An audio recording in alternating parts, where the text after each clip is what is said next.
ನನ್ನ ಹಸ್ಬೆಂಡ್ಗೆ chicken wings ಅಂದರೆ ತುಂಬ ಇಷ್ಟ. ಅವ್ರಿಗೋಸ್ಕರ ಇವತ್ತು ಚಿಕನ್ ವಿಂಗ್ಸ್ ಮಾಡ್ತಾ ಇದ್ದೀನಿ.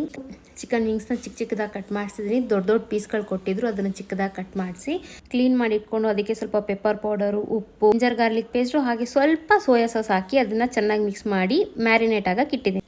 ಇನ್ನೊಂದು ಪಾತ್ರೆಯಲ್ಲಿ 2 ಸ್ಪೂನ್ ಮೈದಾ, 2 ಸ್ಪೂನ್ ಕಾರ್ನ್ ಫ್ಲೋರ್, ಸ್ವಲ್ಪ ಖಾರದ ಪುಡಿ, ಸ್ವಲ್ಪ ಉಪ್ಪು ಹಾಕಿ ಮಿಕ್ಸ್ ಮಾಡಿ ಇಟ್ಕೊಂಡಿದ್ದೀನಿ. ಇವಾಗ ಅದಕ್ಕೆ ಮ್ಯಾರಿನೇಟ್ ಮಾಡಿರುವಂಥ ಚಿಕನ್ ಹಾಕಿ ಚೆನ್ನಾಗಿ ಡಿಪ್ ಮಾಡ್ತಾ ಇದ್ದೀನಿ. ಅದನ್ನ ಇವಾಗ ಬಿಸಿಯಾಗಿರುವಂಥ ಎಣ್ಣೆನಲ್ಲಿ ಡೀಪ್ ಫ್ರೈ ಮಾಡ್ಕೊಬೇಕು. ಇದನ್ನ ಕ್ರಿಸ್ಪಿಯಾಗಿ ಬರುತ್ತೆ. ಪ್ಯಾನ್ಗೆ hot sauce, tomato ketchup, soy sauce, ಬೆಲ್ಲದ ಪುಡಿ, ರುಚಿಗೆ ತಕ್ಕಷ್ಟು ಉಪ್ಪು, ಚಿಲ್ಲಿ ಫ್ಲೇಕ್ಸ್, 30 ml ಅಷ್ಟು ವಿನಿಗರ್ ಹಾಕಿ ಚೆನ್ನಾಗಿ ಮಿಕ್ಸ್ ಮಾಡ್ಕೊಳ್ತಾ ಇದ್ದೀನಿ. ಚೆನ್ನಾಗಿ ಮಿಕ್ಸ್ ಮಾಡ್ಕೊಂಡ್ಮೇಲೆ ಅದಕ್ಕೆ ಫ್ರೈ ಮಾಡಿ ಇಟ್ಕೊಂಡಿರೋಂಥ ಚಿಕನ್ನ ಆ್ಯಡ್ ಮಾಡಿ ಮತ್ತೆ ಮಿಕ್ಸ್ ಮಾಡ್ತಾ ಇದ್ದೀನಿ. ಇವಾಗ ಚಿಕನ್ ವಿಂಗ್ಸ್ ರೆಡಿ ಆಗಿದೆ. ಈಗ ಅದನ್ನ ಒಂದು ಪ್ಲೇಟಿಗೆ ಸರ್ವ್ ಮಾಡ್ಕೊಳ್ತಾ ಇದ್ದೀನಿ. ತುಂಬ ಚೆನ್ನಾಗಿರುತ್ತೆ, ತುಂಬ ಟೇಸ್ಟಿ ಆಗಿರುತ್ತೆ. ಈಗ ನನ್ನ ಹಸ್ಬೆಂಡಿಗೆ ತೊಗೊಂಡೋಗಿ ಕೊಡ್ತೀನಿ. ಅವ್ರು ಏನು ಹೇಳ್ತಾರೆ ನೋಡೋಣ.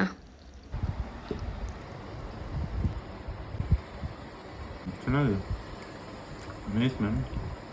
ಸೇಮ್ ಫುಲ್ಲಲ್ಲಿ ಮಾಡ್ತಾರಲ್ಲ ಹಂಗಾಗಿ